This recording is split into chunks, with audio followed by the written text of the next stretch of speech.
Hello and welcome, my name is Kaczmar and you're watching Geek Factor TV.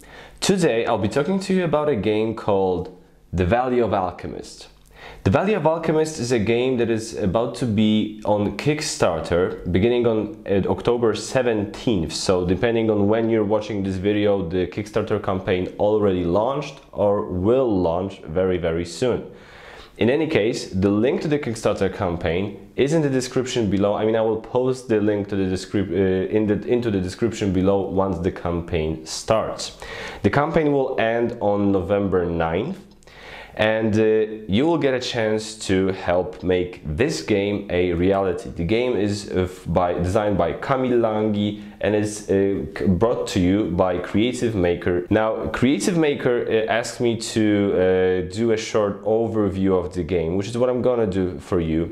I only got a prototype, but I will say at this point already, this has to be one of the nicest looking prototypes I have ever seen.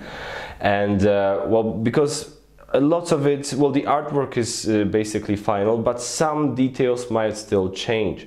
So when you see some close-ups on some of the components, know that this is technically still in the prototype stage.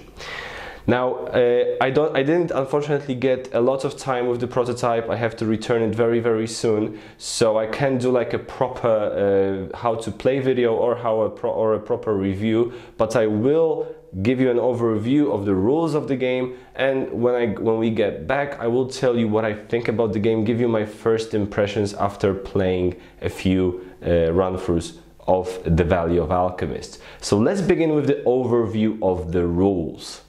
This is what the game looks like all set up.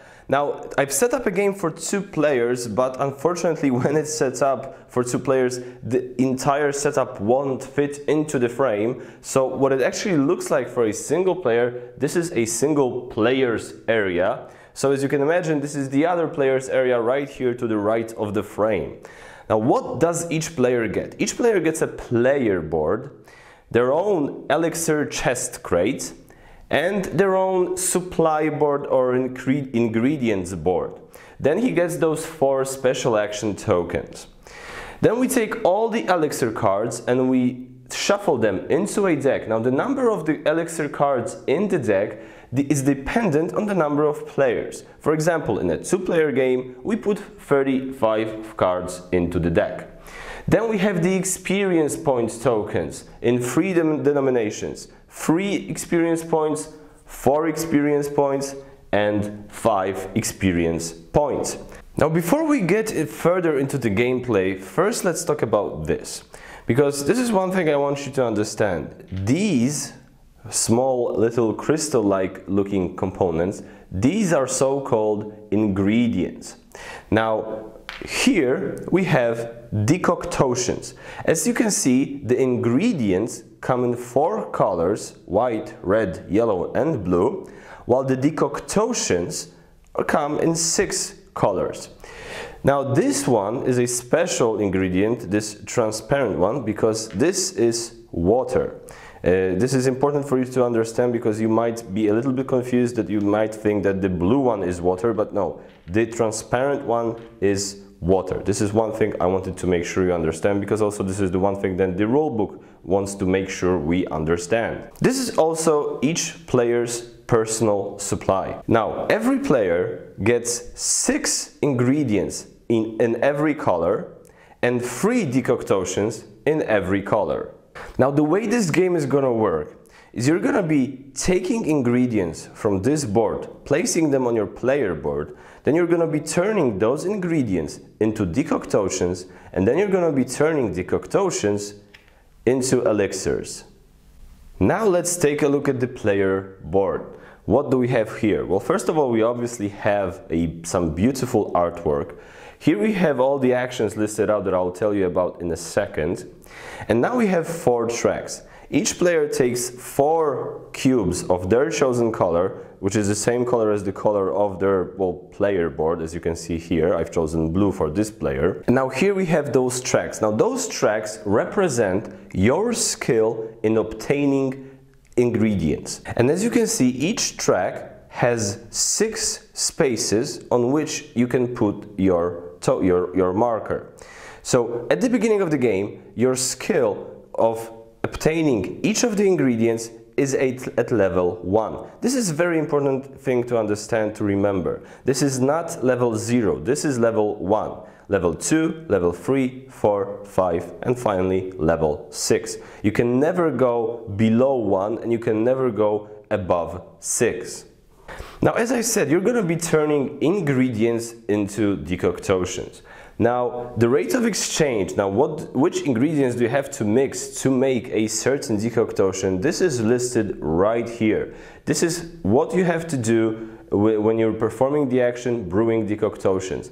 This is, for example, you have to spend 2 yellow ingredients to get a yellow decoction, and so on and so forth. And also pay attention to this. This means that while making any decoction, regardless of their color, you always have to spend 1 water. But we'll get to that in a second.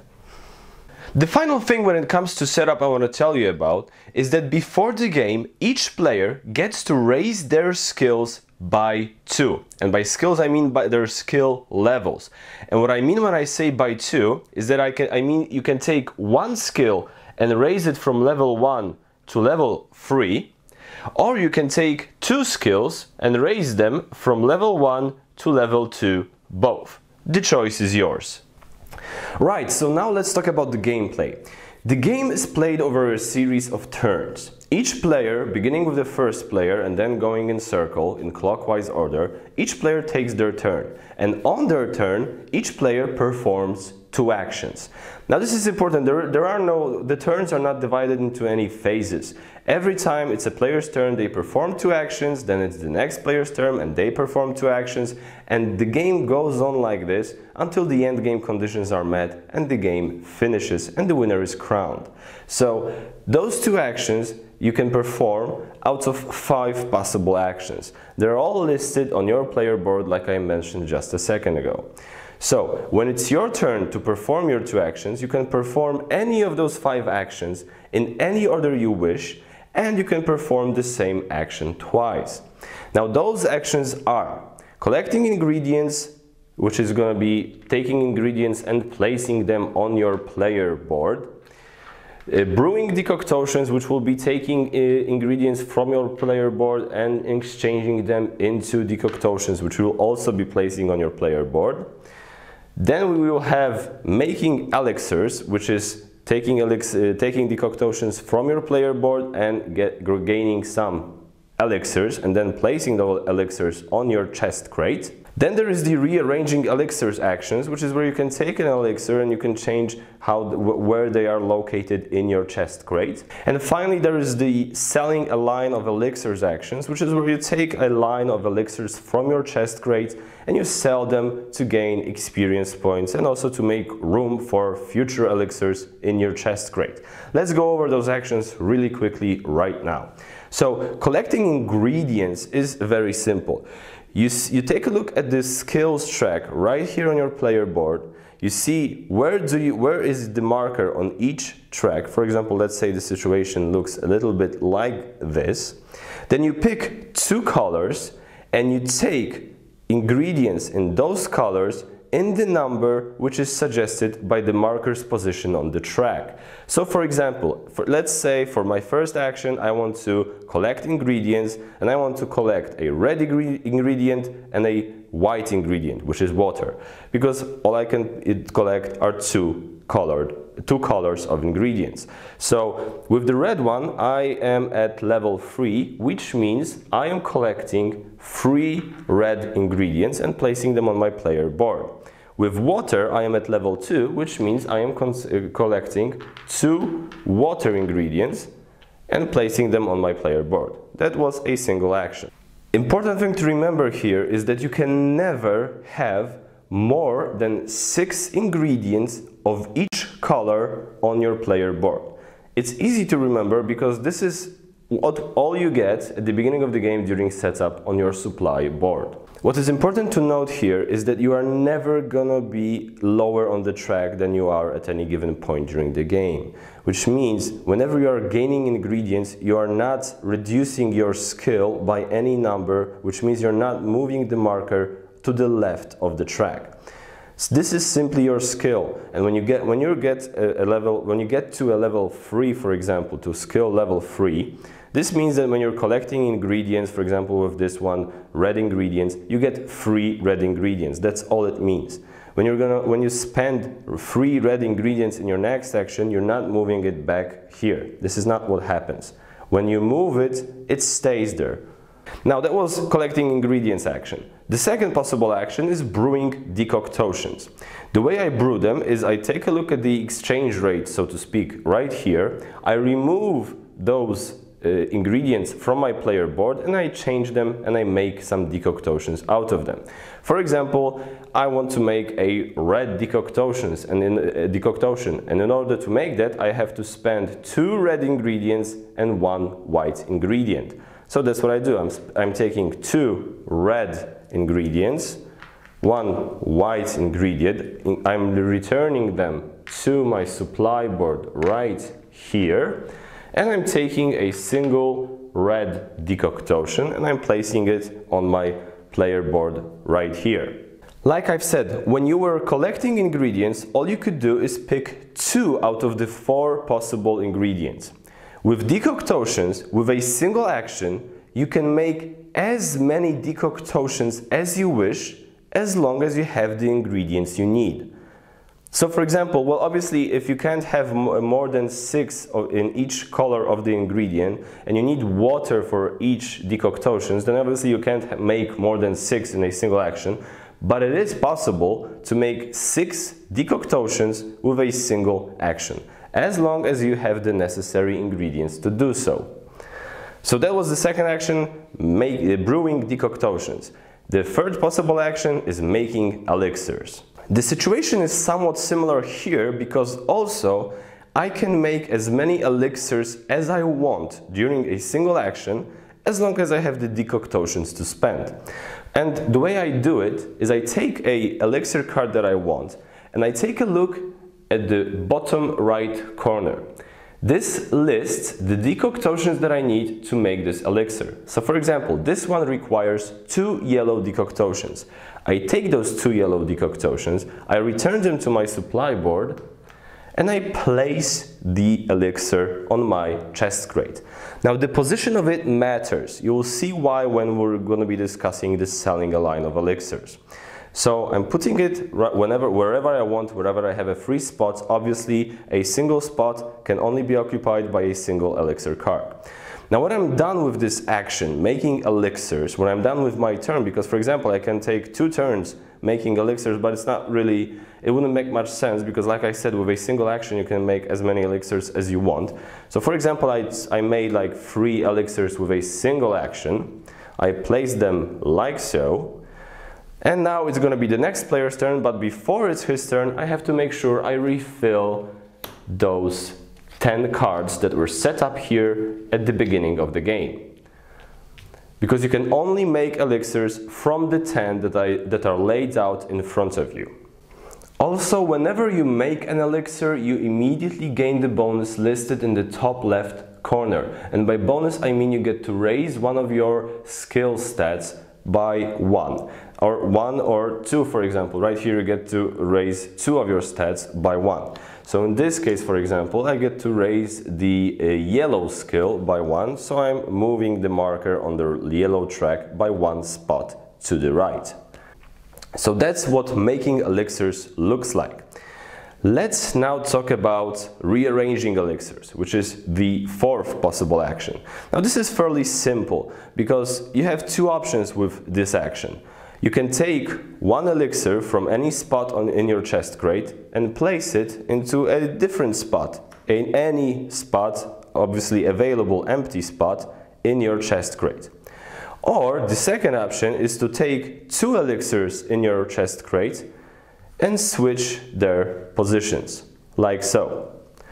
So these are the 2 options you have when performing the rearranging elixirs action. Now the main action, which is selling a line of elixirs. And exactly that's what I mean. You're selling a line. You're taking 1 line made up of 3 elixirs. Now this line can be horizontal, vertical, or diagonal. You're taking the line and you're selling them.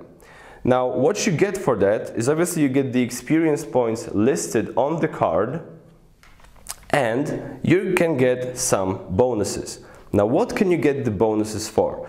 You can get bonuses for the color of the elixir, the shape of the elixir, or the level of the elixir. The level is the number of decoctations required to make this elixir. For example, this one is at a level 1. This elixir is at a level 2. So let's talk about selling the line and the bonuses I just mentioned. Whenever you pick a line that you want to sell, you take a look at the elixirs that this line is made of. So the first possible bonus to get is the level of the elixirs. So if the 3 elixirs that I sell are at the same level, like for example in this diagonal line right here, I get 3 extra points. All those bonuses are listed on your player card and your player board right here. So when I sell 3 elixirs that are on the same level, I get 3 extra points. Also, when I sell 3 ingredients that are of the same color, like you can see those things are colored right here inside, and the ribbons around the bottles are also of this color. For example, right here I have 3 yellow elixirs. I get a bonus of 4 points. I'm collecting those points by taking the experience points tokens from the general supply and placing them in front of me. And the third possible bonus to get is for the shape of the bottle. Now the shape cannot only be told by simply looking at the picture, the shape is also shown right here in the bottom left corner. So whenever I sell 3 elixirs of the same shape, I get 5 extra points. Now it is possible to get more than a single bonus for the same action. Because what is important to note here, this elixir, for example, as you can tell, it doesn't give you any bonuses when you're collecting this elixir, but it is worth a lot of experience points, and it is a so-called joker because it can be any shape that you wish. So, for example, if this was my situation and I would have 3 cards with the same shape of bottle, with the same bottle shape and with the same color, I would score both bonuses. 4 points for the color and 5 points for the shape. Now when you are selling a line, you take those 3 elixirs from your chest crate and you're placing them face down in front of you so that other players can't tell how many experience points you have on those cards. Now, the points you see on those cards, you don't take them in the form of those tokens. The points you get in the form of those tokens are only the points you get for bonuses. The last thing worth mentioning here is that you can only sell a single line of elixirs per action. Now, the final thing I want to talk to you about are those special action tokens, because those represent 4 special actions that you can take at any point during your turn. They do not add up to your 2 actions per turn limit. So those are free actions. Now the way they work is you place them wherever and whenever you need to use them. For example, you take this one, you place it on a card, and this means that you can change that elixir's level to any level you wish.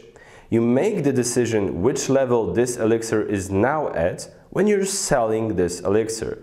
So for example, if I had a 3rd elixir right here of level 1 and I wanted to get that bonus for the level, I could simply place it right here and say, okay, this one is now at level 1. After you've done that, you discard the token and you return it to the box because you can only use it once per game. The same goes for all the other tokens. Every single special action can only be used once per turn.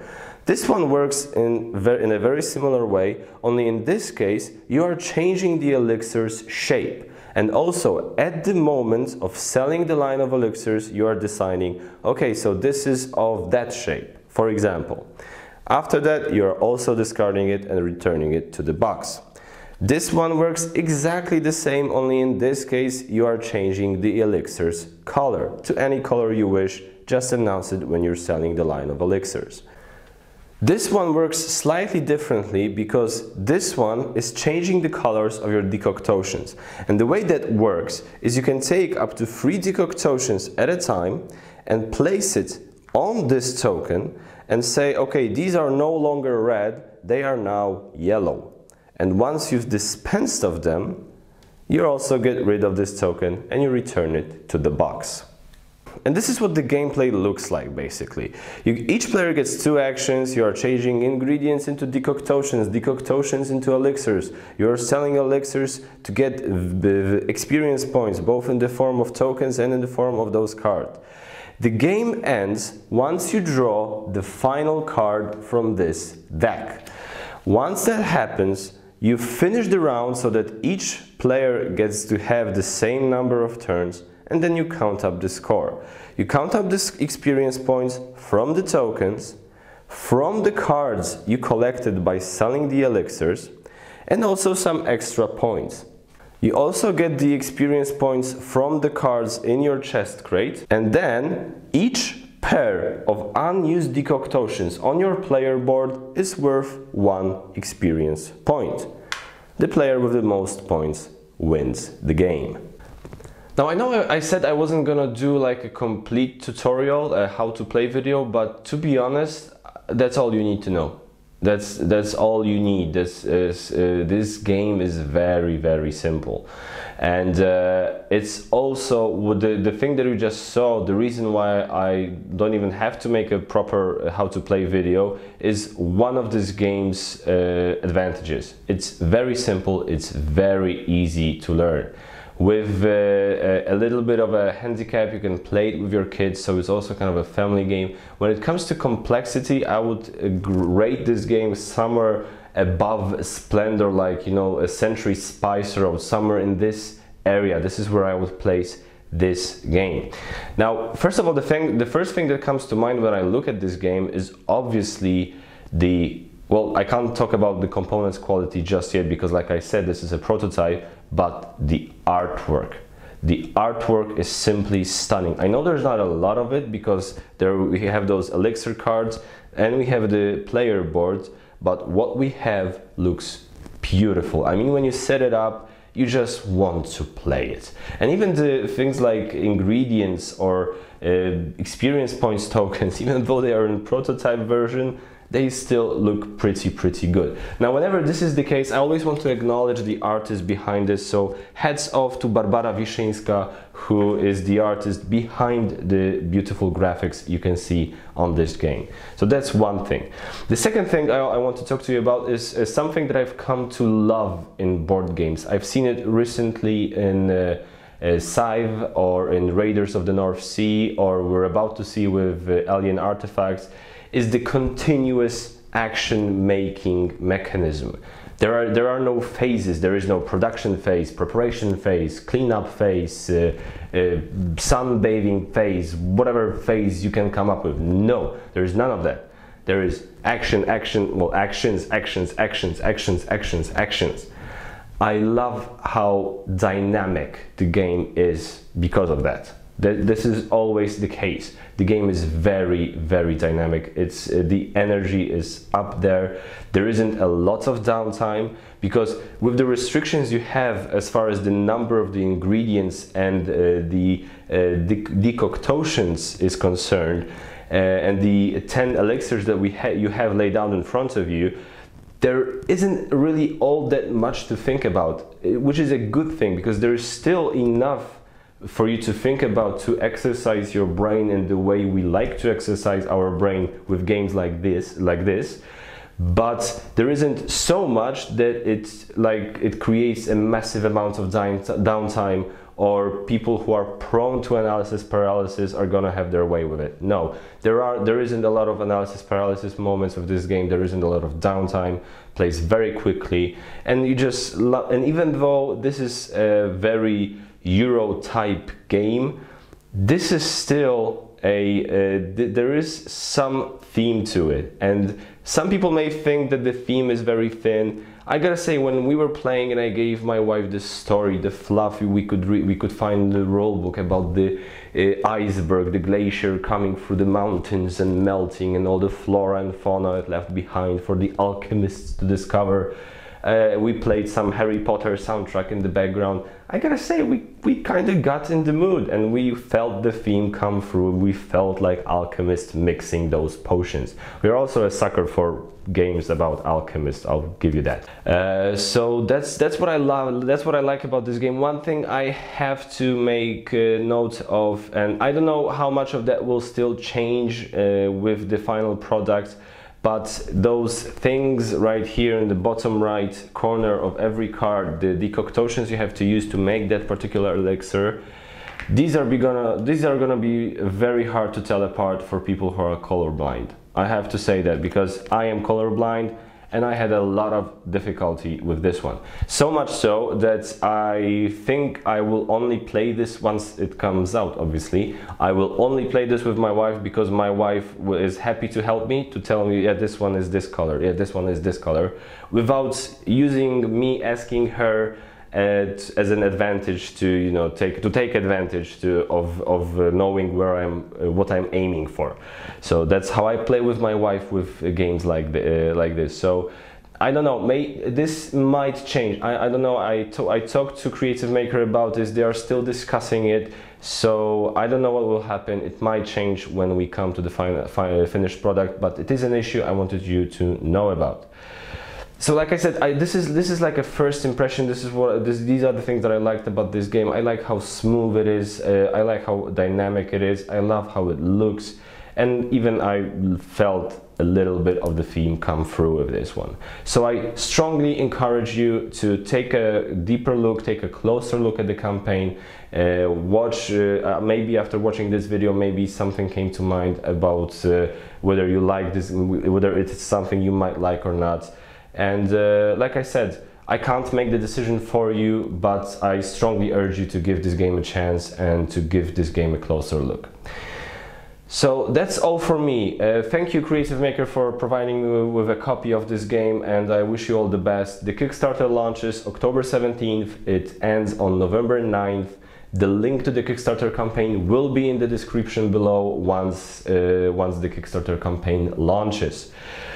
That's all for me. If you have any questions to ask, please do not hesitate to leave them in the comments below. I will get back to you as soon as I can. If you have any questions for the publisher, you can also ask them in the comments below. I will ask the publishers to take a look at the comments every now and then and maybe help you with some things I can't help you with myself.